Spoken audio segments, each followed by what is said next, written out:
খালেদা জিয়ার মৃত্যুতে রাজনৈতিক অঙ্গনে অসীম শূন্যতা সৃষ্টি হয়েছে বলে জানিয়েছেন রাজনৈতিক বিশ্লেষকরা। তারা বলছেন, বিএনপির চেয়ারপারসনের বিদায় দেশের রাজনীতির জন্য এক অপূরণীয় ক্ষতি। দেশ গণতান্ত্রিক ধারায় ফিরলেই পূর্ণতা পাবে বেগম জিয়ার আদর্শ। শফিকুল ইসলামের রিপোর্টে বিস্তারিত। ভোটের অধিকার কেড়ে নেওয়া হয়েছে। আমরা জনগণের ভোটের অধিকার ফিরিয়ে আনতে চাই। শহীদ রাষ্ট্রপতি জিয়াউর রহমানের মৃত্যুর পরে বিপর্যস্ত বিএনপিকে টিকিয়ে রাখতে হাল ধরেন বেগম খালেদা জিয়া। এরশাদ বিরোধী আন্দোলনের মধ্য দিয়ে রাজনীতিতে গড়ে ওঠে তার শক্ত ভিত্তি। গৃহবধূ থেকে হয়ে ওঠেন রাজনীতিবিদ, পান আপোষহীন নেত্রীর খেতাব। ধরে ধরে মারো টান, রাজা হবে খান খান। 1991 সালে খালেদা জিয়ার নেতৃত্বে ক্ষমতায় আসে বিএনপি। তিনি ইতিহাস করেন বাংলাদেশের প্রথম নারী প্রধানমন্ত্রী হয়ে।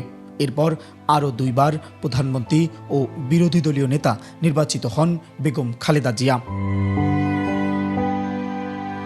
প্রায় 43 বছরের রাজনৈতিক জীবনে নানা সংগ্রাম আর চড়াই উতরাই পার করেছেন বেগম খালেদা জিয়া। দীর্ঘদিনের অসুস্থতা ছাপিয়ে খালেদা জিয়ার বিদায়ে রাজনৈতিক অঙ্গনে তৈরি হয়েছে নতুন এক শূন্যতা, এমনটাই বলছেন রাজনৈতিক বিশ্লেষকরা। একেবারে গৃহবধূ থেকে শুরু করে বাংলাদেশের সর্বোচ্চ পর্যায়ে তার যে ক্ষমতা আসীন হওয়া, এটা আসলে তার যে যোগ্যতা, তার দক্ষতা, তার কমিটমেন্ট, তার দেশপ্রেমীর প্রতিফলন হচ্ছে বলে আমার কাছে মনে হয়। তো ডেফিনেটলি বাংলাদেশের রাজনীতিতে একটা শূন্যতা তৈরি হয়েছে। বাংলাদেশের স্বাধীনতা সার্বভৌমত্বের প্রতীকে পরিণত হয়েছেন উনি।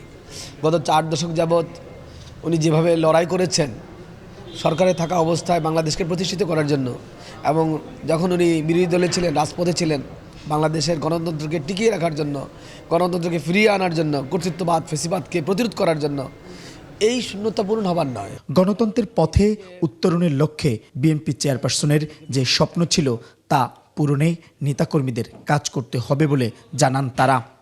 আমরা যেভাবে দেখছিলাম যে জুলাই পরবর্তী সময়ে যখনই জাতীয় ঐক্যের প্রশ্ন আসছে, বেগম খালেদা জিয়া ম্যাডাম যেভাবে নিজেকে এগিয়ে নিতেন, নিজেকে সবসময়ই তিনি চাইতেন যে জাতীয় ঐক্য বজায় থাকুক, সবাই এক পথে চলুক, এবং তিনি কিন্তু দেখা গেছে সবসময়ই চেয়েছেন এই দেশটাকে এগিয়ে নিয়ে যাওয়ার জন্য।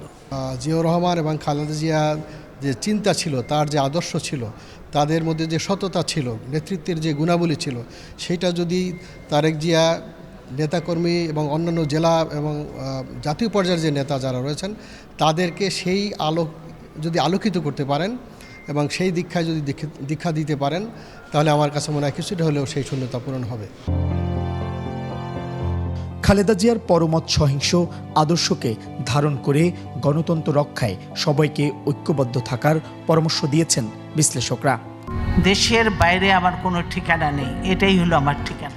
শফিকুল ইসলাম, 21 টেলিভিশন, ঢাকা। এই দেশের